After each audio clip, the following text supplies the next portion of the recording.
For most of your life, you've probably heard the same things over and over again. You're too sensitive. You think too much. You take things too deeply. Maybe you're someone who cries easily. Not only when you're sad, but when you're angry. Or when you're simply overwhelmed by something beautiful, a song, a memory, a quiet sunset that seems to hit you harder than it hits everyone else. And chances are, you've spent years trying to hide that intensity, trying to tone yourself down, convincing yourself that this depth is a flaw you need to fix. That if you were stronger, tougher, more rational, life would be easier. But evolutionary biology tells a completely different story. Roughly 20% of the human population is born with a trait known as sensory processing sensitivity. To understand what that really means, we have to go far back to how humans survived in tribes. Most people in a tribe were what we might call dandelions. They were resilient. They could sleep anywhere, eat almost anything, move fast, react quickly. They made excellent warriors. But a tribe made entirely of warriors would not survive. They would walk straight into a storm without noticing the clouds changing. They would eat poisonous food because they didn't detect the strange smell. They would miss subtle signals that danger was approaching. That's why the tribe needed you. You are the orchid. You were never meant to move faster than everyone else. You were meant to notice what everyone else misses. Your nervous system records the world in 8K resolution, while most people are still watching in 720. You don't just notice loud noises. You register the hum of the refrigerator, the flicker of fluorescent lights, the texture of fabric against your skin. You don't just hear what your friend is saying. You feel the hesitation in their voice. You absorb the sadness they're trying not to show. Your radar is always on. It's designed to detect subtle signals, emotional, social, environmental, that others simply pass by. But when we look at the comments from people like you, a painful pattern keeps appearing. You know you're sensitive. You know this depth is a gift. And yet, instead of feeling powerful, you feel exhausted, drained, like you're slowly withering away. And that makes perfect sense. Because an orchid cannot survive on a concrete sidewalk. It needs a greenhouse. Psychologists call this concept vantage sensitivity.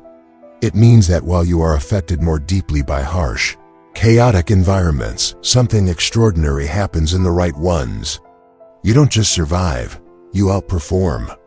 In the right conditions, you bloom with a level of creativity, complexity, and depth that dandelions can never reach.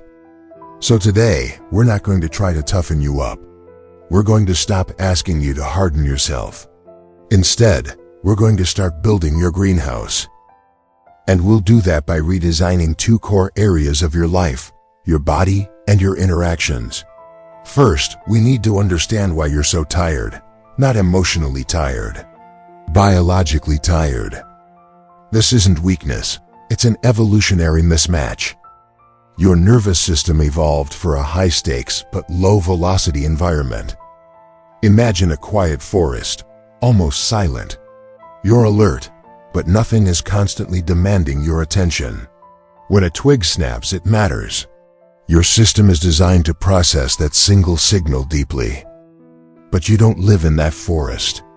You live in open-plan offices, traffic noise, constant phone notifications, and non-stop emotional flooding from the news. Your brain lacks a strong gating mechanism to filter this input, so everything gets processed. The result is systemic overload. Your engine is redlining just to stay in neutral. To fix this, we need to completely rethink what psychologists and occupational therapists call your sensory diet. Your nervous system consumes sensory input the same way your body consumes food. If you eat junk all day, you crash. And the same thing happens when your senses are constantly fed chaos.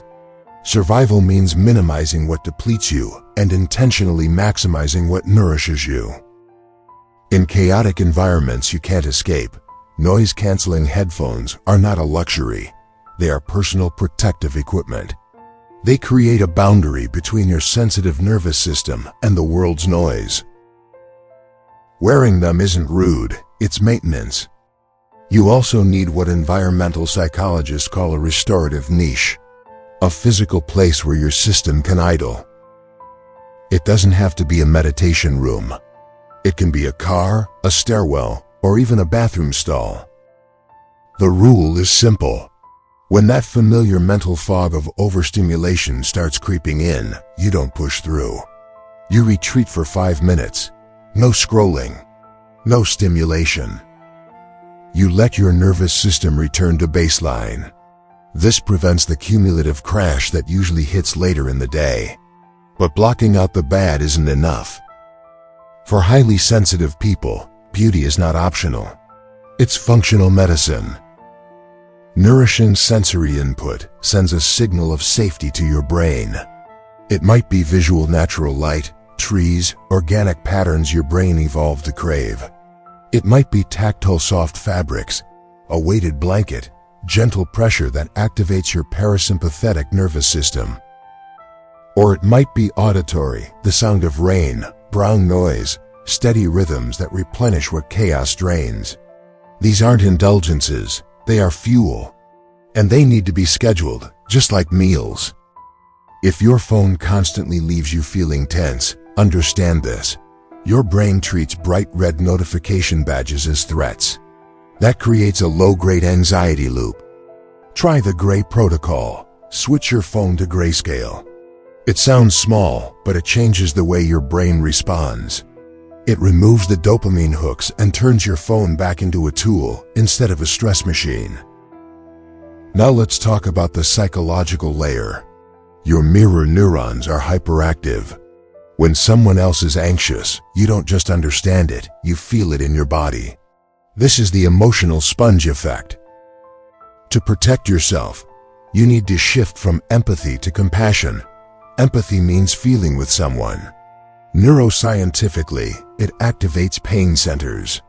If your friend is drowning, empathy jumps in and drowns with them. Compassion is different. It means caring without absorbing. It activates reward centers. You stay on shore and throw a rope. When you feel yourself becoming overwhelmed by someone else's distress, say this internally. I see your pain, but it is not mine. That sentence creates a psychological boundary. From there, you can ask, how can I support you? Now you're strong enough to actually help. The second boundary is what we'll call the pause protocol. Because you feel so deeply, saying no feels physically painful. You can sense disappointment before it's even spoken. So you say yes again and again until you burn out. From now on, your default response is simple. Let me check my capacity and get back to you. That sentence is your shield. It gives your logical brain time to catch up, time to ask the real questions. Do I have the energy for this? Is this nourishing or depleting? Does this belong in my greenhouse? The modern world wasn't built for you. It's loud, fast, and aggressive. But that doesn't mean you don't belong. It means you can't live on autopilot. You must become the architect of your life, ruthless about removing what drains you, intentional about feeding what restores you, strategic about your boundaries. This isn't about hiding from the world. It's about resourcing yourself so you can actually be in it. When you build your greenhouse, you don't just survive. You unlock your vantage sensitivity. You bloom with a depth, creativity, and power the world desperately needs. Start with one change today. Buy the headphones. Find your niche. Or simply use the pause protocol. And if this resonated with you, stay with Unordinary Mind. Let's build a world that works for nervous systems like ours. I'll see you in the next one.